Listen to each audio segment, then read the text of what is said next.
प्रभु को जिन्होंने ओंकार धारण की, अहो उपकार जिनवर का, कुंद का दिव्य वाणी का, जिन कुंद ध्वनि दाता, उन कहान स्वामी का। नमः समय साराय, स्वानुभूत्या चकासते, चित स्वभावाय भावाय, सर्वभावांतर छिदे। श्री समय सार परमागम ग्रंथ के परिशिष्ट में 47 शक्तियों का जो निरूपण टीकाकार आचार्य अमृतचंद्र भगवान ने किया है, उसमें अपनी 27वीं शक्ति चलती है अनंत धर्मत्व शक्ति। इसमें काफी चर्चा हो चुकी है। मूल तो इसमें यह कहना चाहते हैं आचार्य कि आत्मा अनंत धर्मों को धरने वाला धर्मी है। तो वह अनंत धर्मों को धरने वाला धर्मी किस प्रकार है कि अलग अलग भिन्न भिन्न लक्षण वाले अनंत धर्म अनंत गुण को अभेद पने से भावित ऐसा एक वस्तु है। यानी वे सब गुण अपने अपने स्वरूप से परिणमित होते हैं और उन सब स्वरूप से परिणमित यानी एक रूप से भावित होकर रहना ऐसा द्रव्य उस अनंत धर्मत्व शक्ति का लक्षण है। तो अनंत धर्मत्व शक्ति का लक्षण हुआ कि अनंत धर्म जो कि भिन्न भिन्न लक्षण वाले हैं उन सब से एक रूप से भावित होना, यानी वो सबसे भावित एक रूप बना, वह अनंत धर्मत्व शक्ति का लक्षण है। ये अपनी चर्चा चल रही है 306 पेज पर। नीचे अपन देखिए बीच में, जो अनंत धर्म वाले आत्मा को सचमुच मानता है, यानी जो आत्मा को इस प्रकार वास्तव में मानता है कि यह आत्मा अनंत धर्म वाला है, जानना देखना सुख आनंद चारित्र वीतरागता शांति प्रवृत्त स्वच्छत्व आदि भाव से परिणमने वाला, आदि भाव से एक रूप परिणमने वाला, एक भाव से एक भावित ऐसा जो मानता है, तो उसको अपने धर्म में बाह्य वस्तुओं को या राग को कदापि सहायक नहीं मानता। क्योंकि जब उसने यह माना कि अपनी परिणति में होता हुआ ज्ञान जानना देखना अनुभवना सुख आनंद जो है वह सब मेरा स्वभाव है, तो मेरा ही स्वभाव है, तो पर की कोई सहायता की आवश्यकता है ऐसा वह नहीं मानता। दूसरी बात, मात्र एक गुण के आधार से भी धर्म नहीं मानता। धर्म नाम अपने स्वरूप की अनुभव रूप दशा है, अर्थात कि वह भेद पर दृष्टि नहीं रखता, किंतु अनंत गुण के अभेद पिंड रूप आत्मा की दृष्टि से उसे पर्याय पर्याय में धर्म होता है। पर्याय पर्याय में धर्म होता है, माने धर्म की परिणति परिणमित होती है, चलती है। दो बातें इस 4 लाइन में कहना चाहते हैं जो अपने को ख्याल में आनी चाहिए। एक तो यह कि अनंत धर्म स्वरूप आत्मा है, यह भी जानना मानना, और अनंत धर्म स्वरूप होने पर भी अनंत धर्मों का अभेद एक पिंड है, यह जानना और ये मानना। ये अनंत धर्म नहीं माने तो भी गलत, और अनंत धर्मों के अभेद भाव को न माने तो भी गलत। तो द्रव्य स्वभाव अनंत धर्मों को धरता हुआ अभेद एक है। तो दृष्टि में क्या लेना, कोई एक धर्म नहीं, ऐसे कुछ धर्मों से अपने अवैध धर्मों को अवैध धर्मी को जानकर वो धर्मी दृष्टि में लेने का। आत्मा के अनंत धर्मों में प्रत्येक गुण का लक्षण स्वतंत्र है, तथापि समस्त गुणों का कार्य तो अभेद आत्मा के ही आश्रय से होता है। देखो गुण है ना, गुण ज्ञान, दर्शन, सुख, चारित्र, वीर्य, प्रभुत्व, स्वच्छत्व आदि गुण हैं। तो ये गुण हैं, इन सब के अपने अपने लक्षण हैं कि नहीं, न्यारे न्यारे। जानना ज्ञान का, दर्शन का देखना हाँ अनंत है, और सबके अपने अपने कार्य हैं। तो वे गुण क्या करते हैं कि वे गुण अपने कार्य रूप भाव से परिणमत हैं। जानना, देखना, शांति, वीतरागता, स्वच्छता, आनंद, इस प्रकार परिणमित होते हैं। तो ये जो कार्य है वह कार्य वास्तव में अभेद आत्मा के आश्रय से होता है। क्यों, ऐसा क्यों कहते हो कि द्रवित तो द्रव्य होता है, द्रवित होता है ना, द्रवित होता है माने परिणमता है। तो परिणमता है द्रव्य, और परिणाम है पर्याय, और गुण नहीं परिणमते। बहुत अद्भुत बातें हैं। दीपचंद जी साहब का संदर्भ लेकर गुरुदेव ने अपने को कई बार बताई है कि कौन परिणमता है, द्रव्य परिणमता है, और परिणमन को या परिणाम को पर्याय कहते हैं। तो गुण का क्या हुआ कि गुण तो वे एक अभेद द्रव्य के आश्रय से रहे हुए, और वह द्रव्य परिणमता है। तो गुणों का जो कार्य कहा गया पर्याय, वो अभेद आत्मा के आश्रय से है, क्योंकि गुण तो स्वयं द्रव्य के आश्रय है, गुण गुण के आश्रय है नहीं। एक गुण अनंत गुणों से पृथक होकर अपना कार्य नहीं करता, किंतु आत्मा का परिणमन होने पर उसके समस्त गुण एक साथ परिणमित होते हैं। थोड़ी बात ऐसी है, समझने जैसी है, क्योंकि एकदम से अपन इस बात को पकड़ना चाहें तो एकदम पकड़ में नहीं आती। क्यों कि गुणों के कार्य को ही तो पर्याय कहते हैं कि नहीं। सुनो कि द्रव्य का जो द्रवित भाव है, द्रव्य होता है, द्रवति इति द्रव्यम, जो द्रवित होता हुआ द्रव्य है, तो द्रव्य का जो द्रवित भाव है उसका नाम पर्याय है। वो पर्याय में अनंत भावों की व्यक्तता है। अब वो अनंत भावों में कोई एक भाव लेकर के बात करी जाए तो वह गुण का कार्य कहलाता है तो वो द्रव्य का कार्य। जैसे द्रव्य है अनंत धर्म, अनंत में अपन चार ले लेते हैं अभी समझ लो, ज्ञान, दर्शन, सुख, चारित्र। तो ज्ञान, दर्शन, सुख, चारित्र रूपी द्रव्य परिणमित हुआ तो वह द्रवित हुआ, वह उसका जो द्रवण है, जो वह द्रवित होकर पर्याय में व्यक्त हुआ है, तो वो द्रव्य वास्तव में परिणमा है। तो द्रव्य का परिणमन हुआ, वो परिणमन में चार भाव व्यक्त हैं, जानने का, देखने का, आनंद का और चारित्र का। तो इन एक कोई कार्य को मुख्य करके देखो तो ये गुणों का कार्य कहलाता है, क्योंकि जानना किसका कार्य, तो उसकी मुख्यता में वह गुण का कार्य कहलाया। लेकिन वास्तव में देखो तो जानना, देखना, सुख, चारित्र, ये सब किसका कार्य है, ये द्रव्य का कार्य है। क्यों, ऐसा क्यों कि वेद, ज्ञान, दर्शन, सुख, चारित्र, ये जो चार गुण लिए अपन ने अनंत में समझने को, ज्ञान, दर्शन, सुख, चारित्र, ये किसके आश्रय में रहे हैं कि एक अभेद द्रव्य के आश्रय में, और उसके आश्रय में ही उनका परिणमन हुआ। क्यों कि परिणमता द्रव्य है। ये तो 3 लाइन लेकिन थोड़ी गंभीर तो है, दोबारा से पढ़ते हैं तो अपने जो अपन ने अभी चर्चा की ना उसको लक्ष्य में लेकर इस लाइन को दोबारा पढ़ते हैं। देखो, आत्मा के अनंत धर्मों में प्रत्येक गुण का लक्षण स्वतंत्र है, तथापि ऐसा होने पर भी समस्त गुणों का कार्य तो अभेद आत्मा के ही आश्रय से होता है।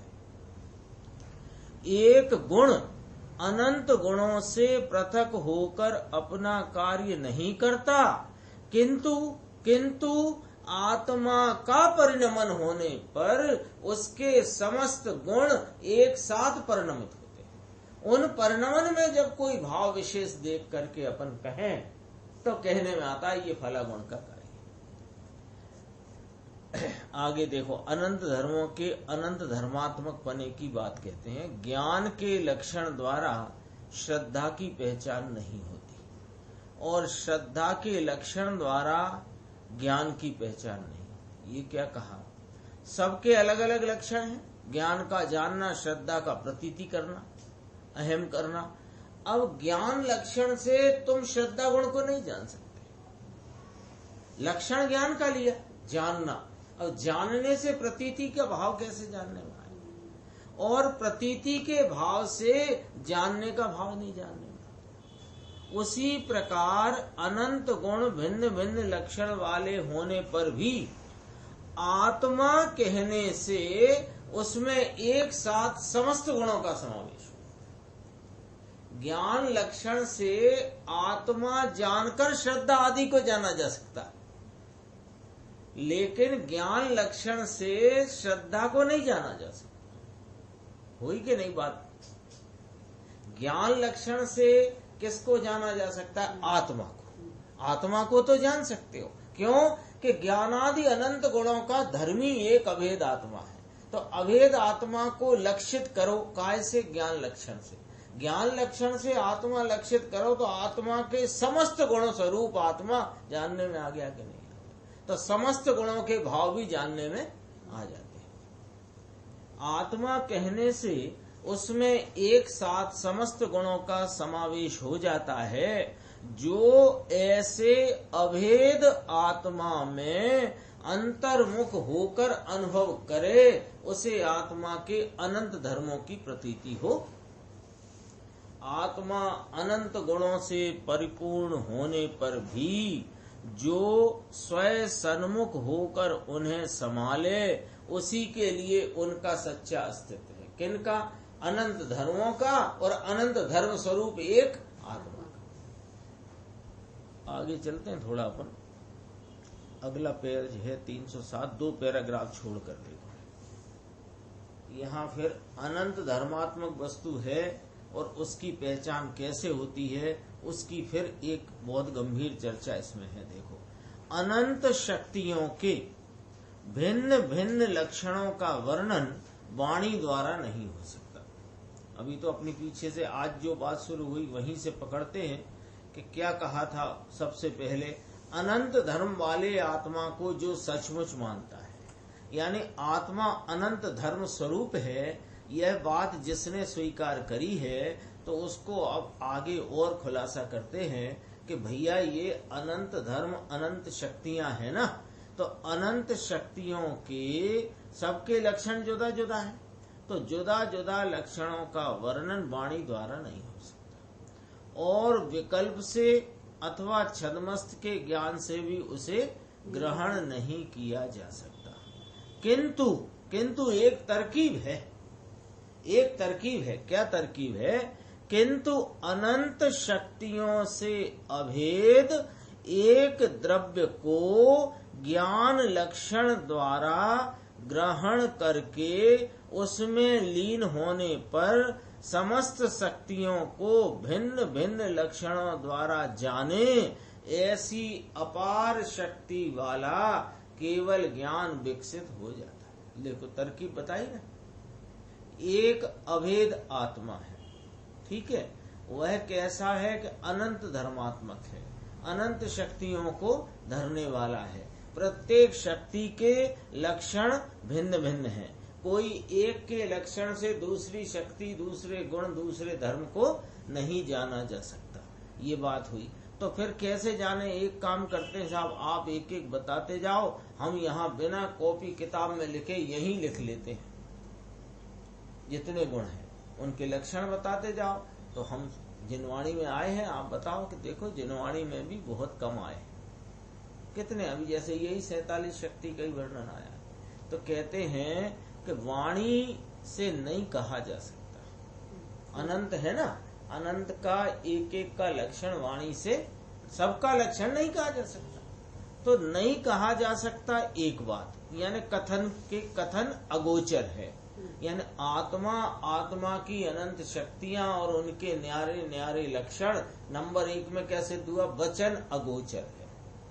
दूसरी बात, विकल्प से यानी उस तरफ के लक्ष्य करके, शास्त्र का लक्ष्य करके जानने का जो प्रयत्न करे, तो कहते हैं विकल्प से भी जानने में नहीं आता। तो क्या होता है कि फिर विकल्प अगोचर है, विकल्प से भी अगोचर है। और छद्मस्त के ज्ञान से भी उसे ग्रहण नहीं किया जा सकता। यानी छद्मस्त का जो भाव इंद्रिय रूप परिणमन है उससे भी वह आत्मा जानने में नहीं आता, तो भाव इंद्रिय से भी अगोचर है। अब क्या हुआ, किंतु एक तरकीब है। क्या तरकीब है कि तू उपयोग स्वरूप है और तेरा उपयोग प्रति समय वर्त ही रहा है, वर्त ही रहा है, कार्य है ना वो जानने देखने रूप परिणमित हो ही रहा है। तो क्या कर सकते हैं कि भाई तुम एक काम करो कि ये जो उपयोग है ना इसको ज्ञान लक्षण द्वारा एक आत्मा को लक्ष्य में लो। जानना जानना जानना जानना जानना सामान्य जो चल रहा है, यह मैं हूँ, यह मेरा स्वरूप है, ऐसा उस स्वरूप को लक्षण बनाकर अब वो स्वरूप को लक्षित नहीं करना है, उस स्वरूप को धरने वाला जो अभेद एक धर्मी है, वो अनंत धर्मों का अभेद एक धर्मी, उसको लक्षित कर लो। तो उसको लक्षित करने से क्या होगा कि वह उपयोग दशा में तेरे जानने में अनुभव में आएगा। वो आएगा माने उसकी समझ सामर्थ्य का वेदन तेरे प्रकट अनुभव में गोचर होगा। तो इसका नाम क्या हुआ, ये अनुभव गोचर है। वचन अगोचर, विकल्प अगोचर, भाव इंद्रिय से अगोचर, लेकिन अनुभव गोचर है। और अनुभव गोचर होने से उस अनुभव की दशा में लीनता करते रहने से यह आत्मा केवल ज्ञान दशा को प्राप्त होगा जिसमें मुझ आत्मा के समस्त धर्म प्रकट पने भिन्न भिन्न लक्षण वाले ज्ञात हों। तो ये तरकीब अच्छी है ना।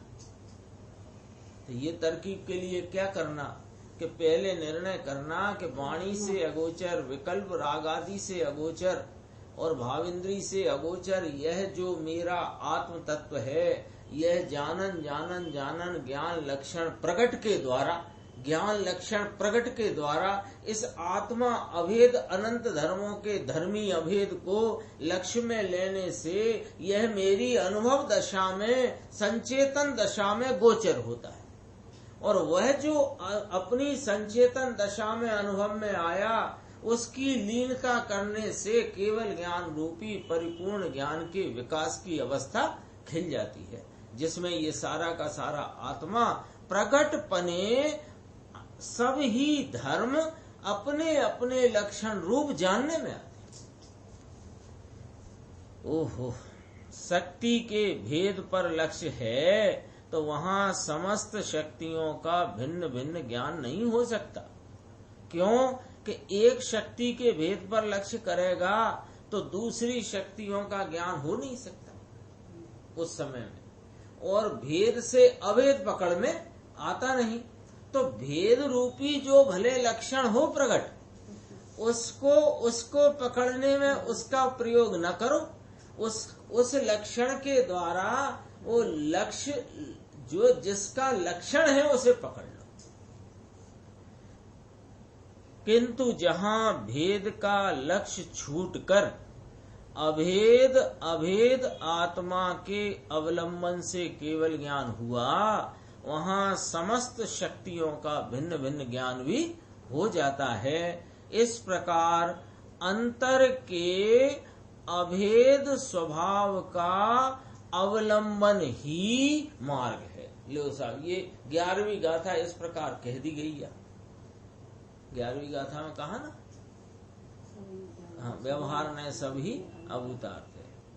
और कौन है फिर भूतार्थ? कि वह एक अभेद आत्मा ही शुद्ध ने का, शुद्ध ने भूतार्थ, शुद्ध ने भूतार्थ माने शुद्ध ने का विषय भूत, भेद मात्र से रहित एक रूप अपना जो अभेद भाव है उसका अवलंबन, उसका आश्रय ही वो क्या है ना,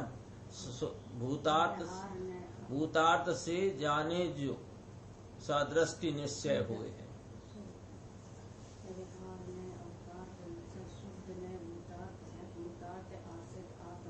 सदृष्टि निश्चय, उसमें कहा ना भूतार्थ आश्रित आत्मा सदृष्टि निश्चय होए है। ले यहाँ कहा अंतर के अभेद स्वभाव का अवलंबन ही मार्ग है। भूतार्थ आश्रित आत्मा ही सदृष्टि।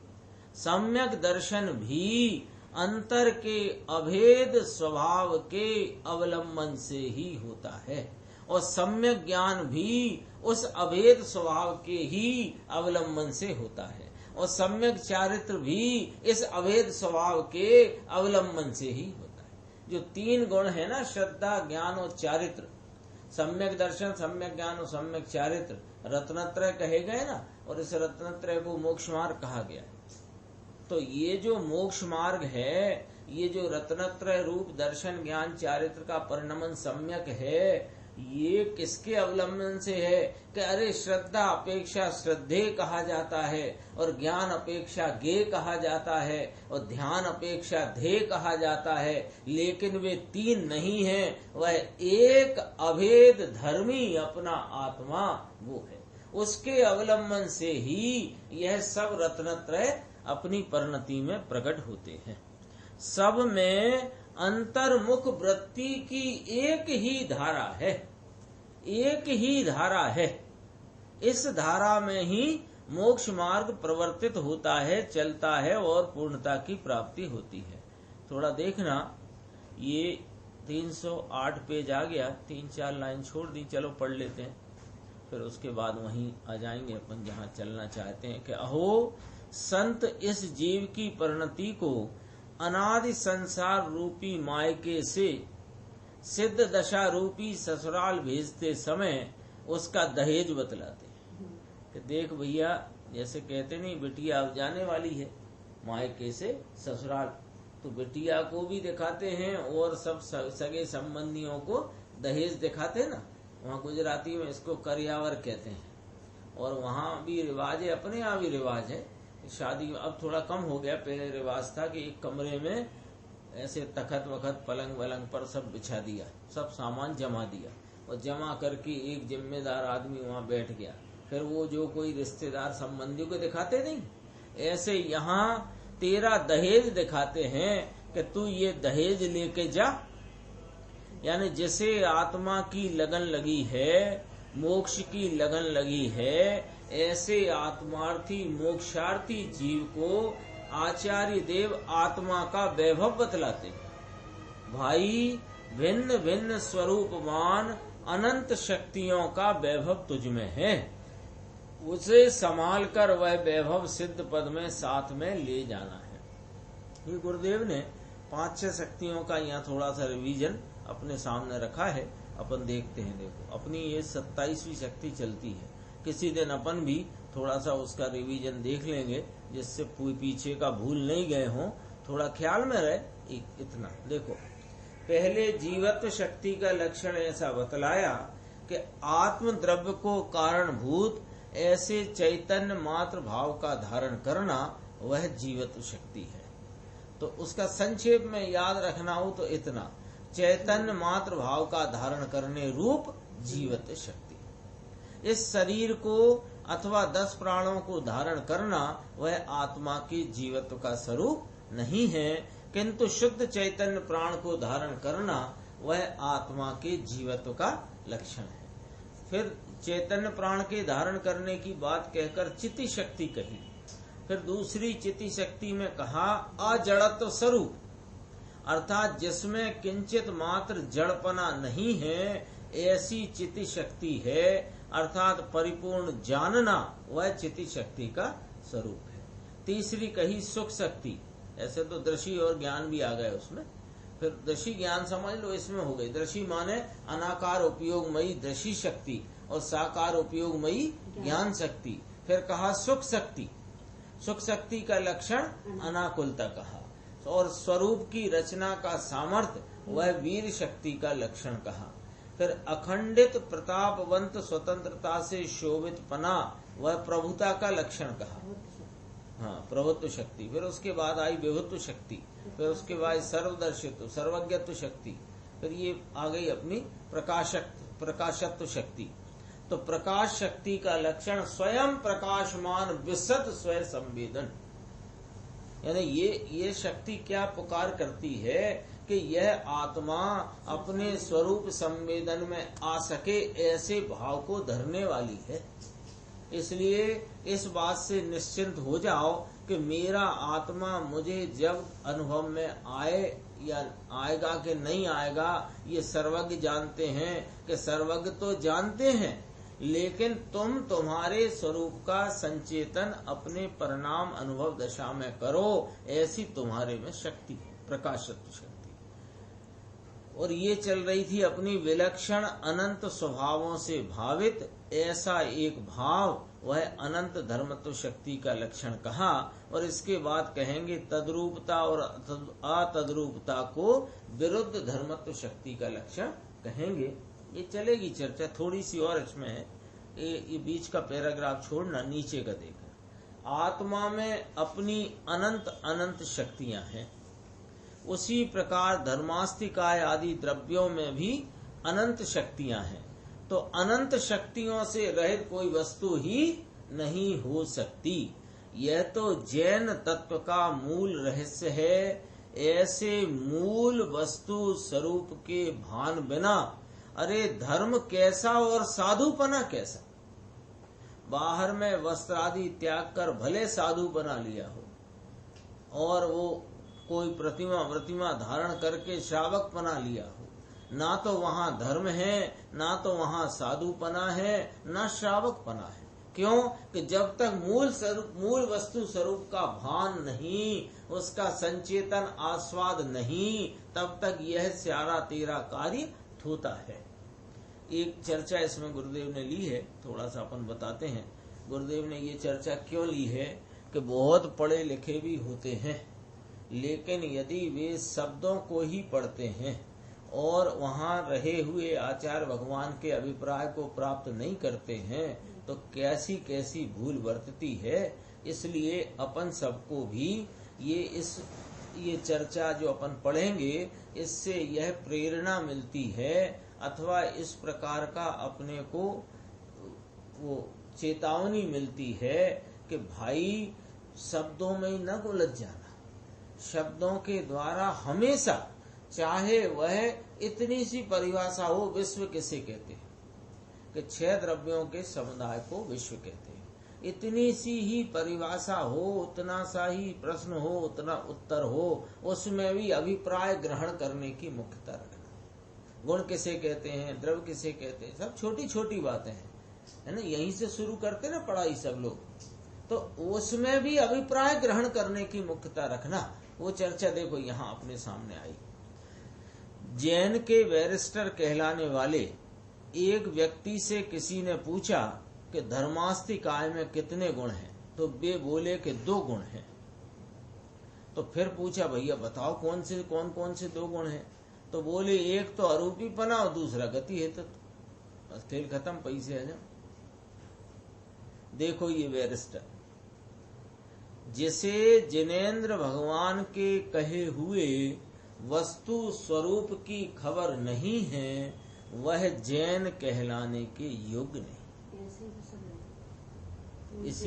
इसीलिए तो ये कोई बैरिस्टर साहब की कथा सुनाने नहीं यहाँ चर्चा की है। यहाँ इसलिए चर्चा की है कि बैरिस्टर साहब माने पढ़े लिखे समझदार, और सब शास्त्रों का अध्ययन करते थे, अध्ययन करके ये बात निकाल पाए। क्यों? कि अभिप्राय ग्रहण करने का प्रयोजन रखा ही नहीं, शब्दों से झूलते रहे, शब्दों में ही खेलते रहे। इसलिए ये चर्चा यहाँ पर उठाई है। देखो यहाँ कहते हैं, जिसे जिनेन्द्र भगवान के कहे हुए वस्तु स्वरूप की खबर नहीं है, वह जैन कहलाने के योग्य नहीं। बाहर में चाहे जैसा वेश लिया हो, खाने पीने की कोई प्रकार की जो मर्यादा नियम में भी आ गया हो, पूजा भक्ति पाठ में भी बहुत लगा रहता हो, लेकिन ये जैन दर्शन में 6 द्रव्य, 7 तत्व, 5 अस्तिकाय, 9 पदार्थ, इसकी जो चर्चा आई है, उसको जिस प्रकार के अभिप्राय से सहित वह चर्चा है, उसे यदि नहीं समझता है तो जैन कहलाने के योग्य। ऐसे ही दूसरे एक व्यक्ति से किसी ने पूछा कि आत्मा का लक्षण क्या, तो उत्तर दिया कि आत्मा का लक्षण शरीर। तो फिर पूछा कि आत्मा का गुण क्या, कि शरीर को बनाए रखना। देखो ये दशा है, ये दशा है। क्यों शरीर को बनाए रखना? क्यों? उसने आत्मा किसको माना? ये जो मनुष्य देव त्रियंश नारकी है ना, इनको आत्मा माना। तो ये आत्मा क्या है कि भैया जीव कौन है? कि वो जो जीवित व्यक्ति है वो जीव है। ये लाश पड़ी है, ये जीव नहीं है। और ये बैठा बैठा वहां रो रहा है, ये जीव है। क्यों? कि ये इसका लक्षण देखो, ये चलता फिरता हिलता डुलता है। यहां से पकड़ा और पकड़ करके कहे क्या कि आत्मा फिर करता क्या है, कार्य क्या उसका? कि वो उसका कार्य तो उसका गुण तो ये शरीर को टिकाए रखना। कितना अंधकार फैला हुआ है। कहां पर? संप्रदाय में, जैन संप्रदाय में। हम 13 पंथी शुद्ध आमनाय वाले हैं, अच्छी खुशी की बात है भाई साहब। अब क्या हो? आत्मा कौन? के शरीर पता नहीं लग रहा। देखो, आत्मा को भले जानने देखने वाला कहे और शरीर को स्पर्श रस गंध वाला कहे, लेकिन शरीर के कार्य मैं करता हूं, ये भी तो शरीर ही को लक्षण मान के बैठा। अभिप्राय मुख्य है और अभिप्राय की शुद्धता, अभिप्राय के यथार्थ ग्रहण करने पर ही यह जीव सम्यक्त का अधिकारी होता है, अन्यथा किसी भी कीमत पर नहीं होता। आगे देखो और गजब की बात। देखो यह दशा कहा, एक व्रत प्रतिमाधारी से पूछा कि आत्मा कैसे रंग का होता है? तो विचार करके बोला सफेद रंग का। शरीर अनंत परमाणुओं से निर्मित है, ऐसा सुनकर एक आदमी ने पूछा कि महाराज आत्मा कितने परमाणुओं से बना होगा? शरीर क्या कहा कि शरीर अनंत परमाणुओं का पिंड है। अच्छा साहब, शरीर अनंत परमाणुओं का है तो आत्मा कितने परमाणुओं का है? ऐसा प्रश्न पूछा। अरे प्रतिदिन सामायिक और प्रतिक्रमण करता है, अपने को व्रती या साधु मानता है और तत्व का किंचित भान भी ना हो, उसका तो सब थोता है।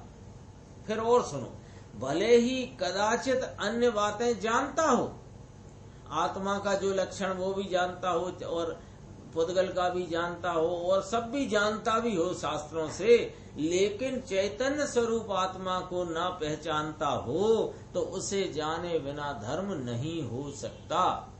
इतनी एकदम कड़क बात है। ये चर्चा इसलिए यहाँ पर आई है और अपन ने पढ़ी है, तो ये देखो ये हालत क्या हो रही है। तो सबसे पहले अपने को क्या करना कि आगम के अभ्यास से, श्रुत के अवलंबन से इस ज्ञान स्वभावी आत्मा का निश्चय करना। 144 गाथा टीका की पहली लाइन, यत प्रथमतः श्रुत ज्ञान के अवलंबन द्वारा ज्ञान स्वभावी आत्मा का निश्चय करना। इसके बिना तुम सोचो कि कोई तुम्हें कोई पुड़िया, कोई जादू, कोई छू मंतर हो जाएगा, कुछ नहीं होने वाला। ये भव भी खो जाएगा, यानी चला जाएगा, और इसके बाद मनुष्य भव कब मिलेगा इसका कोई अभी ठिकाना है नहीं। आगे चलते हैं अपन थोड़ा ये छोड़ के, अगला पेज है 310। इसमें थोड़ा दूसरे श्लोक की चर्चा ली है गुरुदेव ने, मंगलाचरण के दूसरे श्लोक में ही, इसी ग्रंथ का दूसरा श्लोक। आचार्य देव ने कहा था कि पर से भिन्न अनंत धर्म स्वरूप ऐसे आत्म तत्व को देखने वाली अनेकांतमयी मूर्ति सदैव प्रकाशमान रहे। ऐसे आत्म तत्व को देखने वाला ज्ञान ही सम्यक ज्ञान है, वह जयवंत हो। अर्थात साधक दशा में हुआ सम्यक ज्ञान अप्रतिहत भाव से आगे बढ़कर केवल ज्ञान बने। अप्रतिहत माने वापस नहीं लौटकर, आ माने नहीं, प्रति माने वापस, हत माने गिरना। तो वापस नहीं गिरने के भाव से, यानी ऊपर चढ़ने के भाव से बढ़कर आगे केवल ज्ञान बने, ऐसी भावना है। प्रत्येक आत्मा में ज्ञानादि गुण समान होने पर भी एक आत्मा का जो ज्ञान है वह दूसरे आत्मा का नहीं है। इस अपेक्षा से मेरे ज्ञान का और आपके ज्ञान में असाधारणपना है। जगत में जितने चेतन पदार्थ हैं वे सब जानने वाले हैं, तो सब चेतन पदार्थ के जानने पने की सामान्य विवक्षा से वे साधारण कहलाए, लेकिन मैं मेरे ज्ञान का या मेरे ज्ञान मेरा है ऐसा जो लक्षण ख्याल में ले तो वो अन्य जीव भी उससे न्यारे हैं, असाधारण है। प्रत्येक आत्मा के गुण भिन्न भिन्न हैं, प्रत्येक आत्मा का अस्तित्व भिन्न भिन्न है, पर से भिन्न तथा अपने अनंत धर्मों के साथ एक रूप ऐसे आत्मा के अस्तित्व को देखना वह सम्यक दर्शन तथा सम्यक ज्ञान है। वही सच्ची विद्या होने से सरस्वती है। इसको सरस्वती कहा। कौन है सरस्वती? तो पहले तो कहा सम्यक ज्ञान रूपी परिणति का नाम सरस्वती है, और व्यवहार से जिनवाणी का नाम सरस्वती है, और निश्चय से अपनी सम्यक ज्ञान रूपी परिणति उसका नाम सरस्वती। आगे चलते थोड़ा देखो, अगला पेज है। आत्मा अनंत धर्म स्वरूप है, उसके स्वभाव में भव नहीं है। वह स्वयं ही अपने को तारने वाला स्वयं देव है, अन्य कोई तारने वाला नहीं है। प्रत्येक वस्तु को अनादि अनंत और स्वतंत्र है ऐसा समझे बिना स्वरूप का भान नहीं होगा, ऐसा कहते हैं। अरे जीव, तुझे अपनी वस्तु का भान नहीं है, तेरी श्रद्धा का भी कोई ठिकाना नहीं है। तेरे देव का स्वरूप क्या है, तेरे गुरु का स्वरूप क्या है, तेरे धर्म का स्वरूप क्या है, उसकी भी तुझे पहचान नहीं है, तो तू किसके बल पर तरेगा। ये चर्चा कौन सी चर्चा आई? एकदम सीधी सीधी बात आई कि अनंत धर्मत्व शक्ति की चर्चा चल रही। तो क्या सिद्ध हुआ? आत्मा अनंत धर्म स्वरूप एक अभेद वस्तु है। इसका जो मूल स्वभाव देखो तो उसमें भव होने का या भव रूपता का कोई स्वभाव, भव माने जन्म मरण, शरीरों का संयोग होना विछड़ना, हाँ विकार रूप होने का, संसार में संसरित होने का इसका स्वरूप ही नहीं है। तो ये अभी वर्तमान परिणति में ये बंधा हुआ है, तो बंधे हुए से मुक्त होना ही इसका स्वरूप है। तो मुक्त होएगा तो मुक्त होने के लिए तारने वाला भी ये स्वयं देव है, अन्य कोई तारने वाला नहीं है। तो अन्य कोई तारने वाला नहीं है ऐसा कैसे समझ में आएगा कि प्रत्येक वस्तु अनादि अनंत है और स्वाधीन स्वतंत्र है, उसका परिणमन उसका उससे अपने से है और तेरा परिणमन तेरे अपने से है। तो वर्तमान परिणमन अवस्था दशा हालत में जो बंध भाव अथवा हैरानी दुख का भाव है वो पर्याय में से टलकर पूर्ण सुख का भाव प्रकट होना, इसका नाम तरना है। तो ये किससे होएगा कि सबका सब स्वाधीन है, सब स्वतंत्र है। तो मैं भी स्वाधीन हूँ, स्वतंत्र हूँ, मेरी सत्ता सब अन्य द्रव्यों से न्यारी स्वाधीन सत्ता है, मेरे अनंत धर्मों को मैं धरने वाला हूँ। तो अनंत धर्मों का जो परिपूर्ण प्रकटपना है वह मुझे मेरे आश्रय से। तुझे अपने वस्तु का भान नहीं, तेरी श्रद्धा का कोई ठिकाना नहीं है। अभी बाहर की व्यवहार श्रद्धा की थोड़ी चर्चा इसमें बताते हैं। तेरे देव का स्वरूप क्या है, इधर से देखना जा। तेरे देव का स्वरूप क्या है कि सुनो कि जैसा मेरा स्वरूप है वैसा प्रकट जिनका स्वरूप है वो मेरे देव का स्वरूप। दोनों तरफ से बात आती है ना। क्या है कि अभी हमेशा क्या होता है, ज्ञात से अज्ञात को जाना जाता है। जैसे रास्ता भी जो मालूम हो तो उन्होंने कहा साहब शिखर जी कहाँ है, तो अब कलकत्ता लोग जानते हैं, तो कहा कलकत्ते के पास है वो शिखर जी, तो कलकत्ते से शिखर जी की पहचान कराई। ऐसे यहाँ पर कहते हैं कि तेरा क्या स्वरूप है, अब ये अपने स्वरूप से अनजान है अनादि से।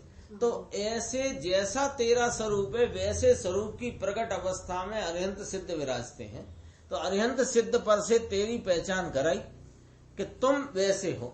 तो वो उसने जैसा जाना अरिहंत सिद्ध की अवस्था में देखकर, उनकी अवस्था देखकर अपना स्वरूप जाना। तो अब वो ये नहीं कहता कि आपके जैसा मेरा स्वरूप है, अब वो ये कहता है मेरे जैसा आपका स्वरूप है। तो देव का स्वरूप क्या नक्की करना, यहाँ अपना तो इधर से चल रही है बात, व्याप्ति तो अंदर से है ना, कि जैसा मेरा स्वरूप है त्रिकाल, ऐसा जिनकी पर्याय में परिपूर्ण प्रकट है वे ही मेरे देव है। देव का स्वरूप हुआ। और गुरु का स्वरूप क्या, कि जो ऐसे मेरे त्रिकाल स्वरूप की प्रगट प्राप्ति का जो उपाय बता रहे हैं और उस उपाय पर चल रहे हैं, वे गुरु है। हुआ कि नहीं गुरु की परिभाषा। फिर कहा धर्म का क्या स्वरूप है, कि जो इस धर्मी को प्राप्त कराए वो धर्म का स्वरूप। उसकी भी तुझे पहचान नहीं है तो क्यों तू किसके बल पर तरेगा। विपरीत मान्यता और कुदेव कुगुरु कुधर्म का सेवन तो संसार में डुबोने वाला है।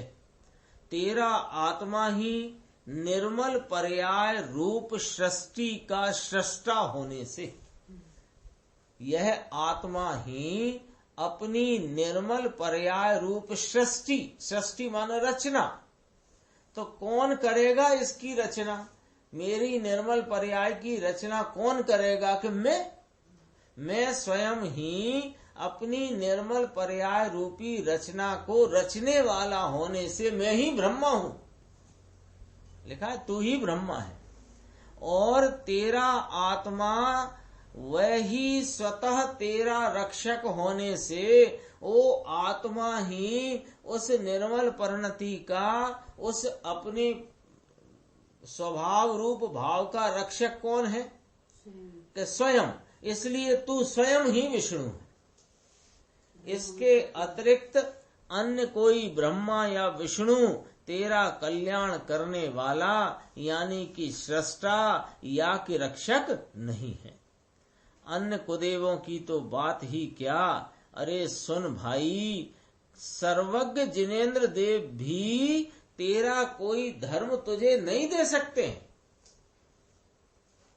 भगवान तो ऐसा कहते हैं, वे तो बता देते हैं कि हमारे जैसे समस्त धर्म तेरे आत्मा में भी हैं, वे विद्यमान हैं, तू उन्हें स्वीकार कर ले तो तू हमारे जैसा बन जाएगा। हम तो बस इतना बता सकते।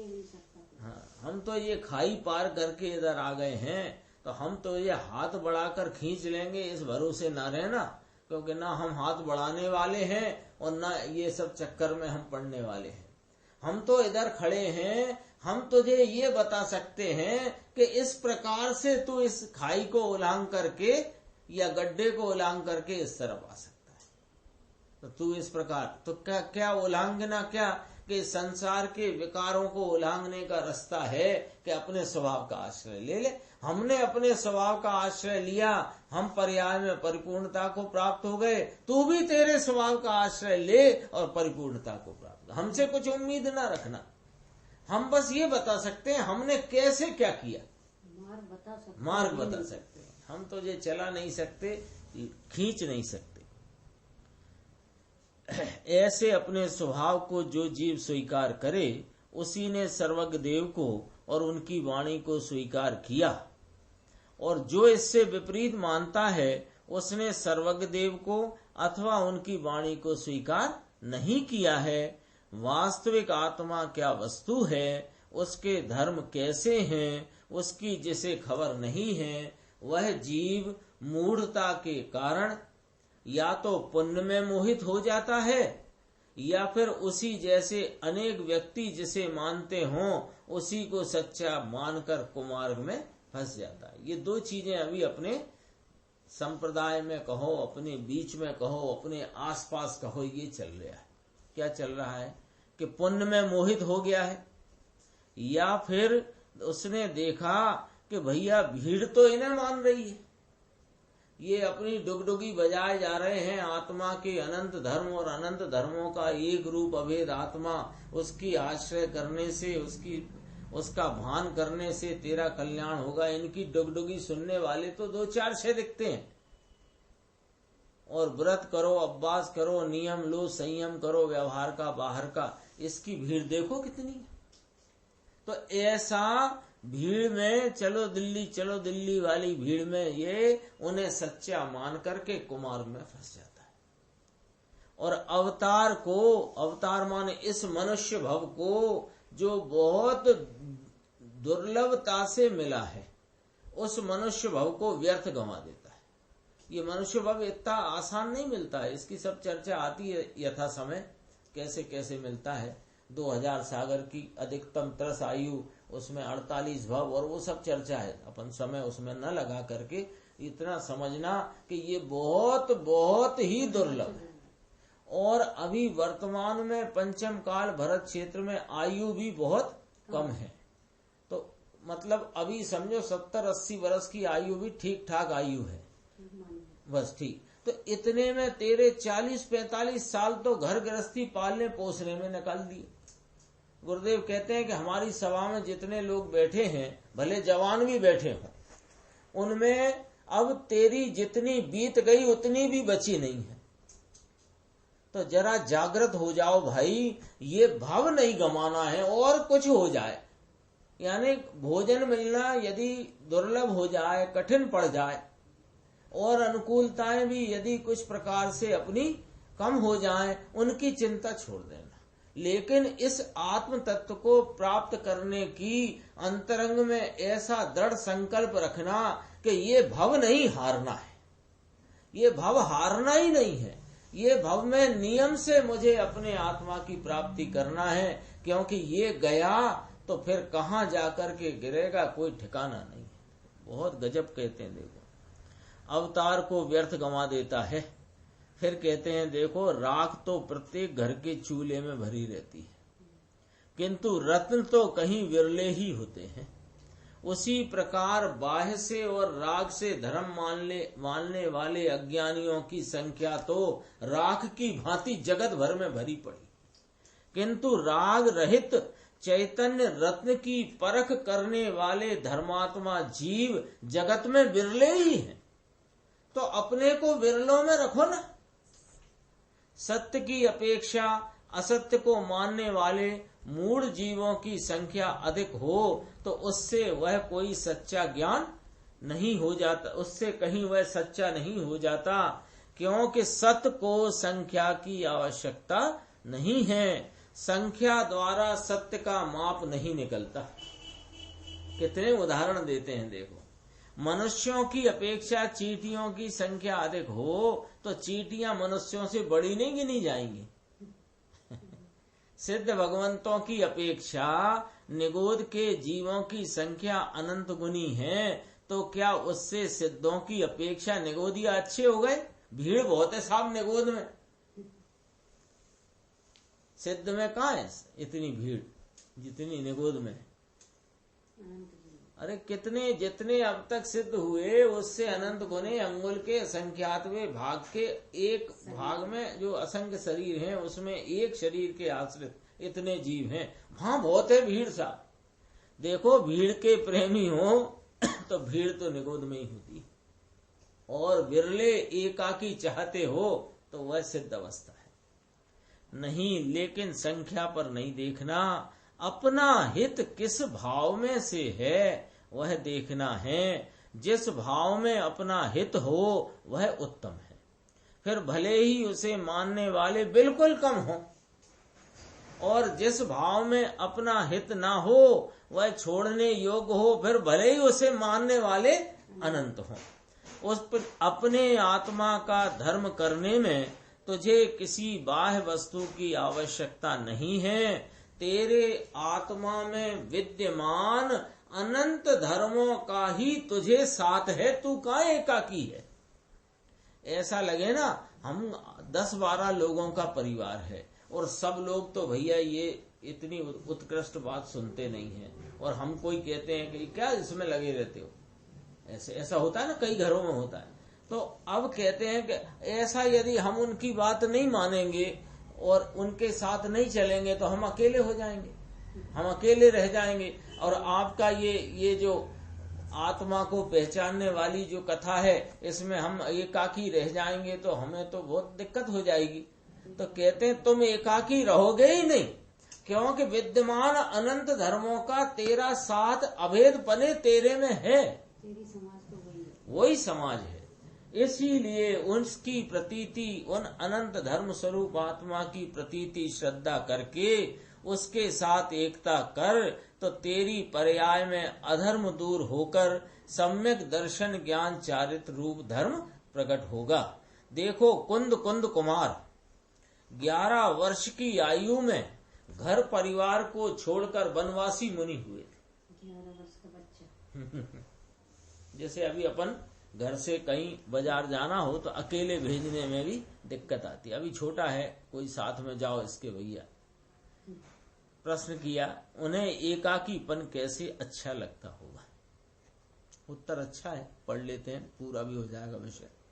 उत्तर देखो, गुरुदेव श्री कहते हैं, अरे अकेले नहीं है कुंद कुमार, वन में अकेले तुम कह रहे हो एकाकी, वे एकाकी नहीं है, अंतरंग में अनंत गुणों का साथ है। तुम जहाँ ढूंढ रहे हो भीड़ को, समाज को, वो निगाह उनके पास है नहीं, उनकी निगाह तो, उनकी दृष्टि नजर तो अपने अनंत गुण समाज पर टिकी हुई है। बाह्य का संग छोड़कर अंतर में आत्मा के अनंत गुणों के साथ गोष्ठी की है, उसमें अपूर्व आनंद है, तो क्यों अच्छा ना लगेगा? आनंद में किसे अच्छा नहीं लगता? आत्मा के अनंत गुणों के साथ गोष्ठी एकता करना, उसमें अनंत आनंद है, किंतु अज्ञानी को वह आनंद भासित नहीं होता। और बाह्य में पर वस्तु के साथ गोष्ठी करना माने एकता करना, मित्रता करना, उसमें आकुलता का दुख है, तथापि उसमें अज्ञानी को सुख भासित होता है कल्पना से। अनंत सुख नाम दुख जहाँ रही ना मित्रता, अनंत दुख नाम सुख प्रेम त्या विचित्रता। उघाड़ न्याय नेत्र को निहाल रे निहाल तू, निवृत्ति शीघ्र में धारी ते प्रवृत्ति बाल तू। इसका अर्थ पढ़ लेते हैं। आत्मा के स्वभाव में अक्षय अनंत सुख भरा है, तथापि अज्ञानी उसके साथ तो मित्रता करता नहीं, उसके सन्मुख दृष्टि करता नहीं, और बाह्य वस्तुओं में अथवा रागादि में अंश मात्र भी सुख नहीं है। उनके लक्ष्य से तो एकांत दुख है, तथापि मूढ़ जीव वहां प्रेम करके मित्रता करता है। ये कैसी विचित्रता है! यानी जहां पर दुख है वहां दोस्ती करता है, और जहां सुख है उसमें वह निगाह भी नहीं करता। ये कैसी विचित्रता है! ऐसा करके ज्ञानियों को करुणा आती है, तो करुणा से वे कहते हैं कि अरे जीव, तू अपने ज्ञान रूपी नेत्रों को खोलकर निहार। स्वभाव में सुख है, बाह्य में कहीं सुख नहीं है, ऐसा तू न्याय पूर्वक समझ। हमारे कहने मात्र की बात नहीं है, तू आराम से युक्ति और न्याय से उस बात को निर्णय कर। और बाह्य में सुख की मान्यता रूप अज्ञान से तू शीघ्र ही निवृत्ति को प्राप्त हो। अज्ञान की उस प्रवृत्ति को तू जला दे और अपने आत्मा के अनंत धर्मों को पहचान कर उनके साथ गोष्ठी कर, उनके साथ प्रेम कर, उनके साथ मित्रता कर, उनके आनंद में केली कर। स्वभाव के साथ गोष्ठी करे और वहां अच्छा ना लगे, ऐसा नहीं हो सकता। अनंत संत अपने स्वभाव के साथ गोष्ठी करके उसके आनंद में केली करते हुए मुक्ति को प्राप्त हुए हैं। इसलिए रागादि के साथ एकता रूप मित्रता छोड़कर अनंत शक्ति संपन्न आत्मा के साथ एकता रूप गोष्ठी कर, उपयोग को वहां गौंठ दे, उससे एकता कर, जिससे तुझे ज्ञान आनंदमय ऐसे मुक्ति पद की प्राप्ति होगी। यहाँ 27वीं अनंत धर्मत्व शक्ति का वर्णन पूरा हुआ। अपनी आगे की स्वाध्याय में विरुद्ध धर्मत्व शक्ति की चर्चा चलेगी। निज निधि निज में बताई, यह अनंत उपकार है, उसके लिए जिन वाणी माँ को वंदे नारायणं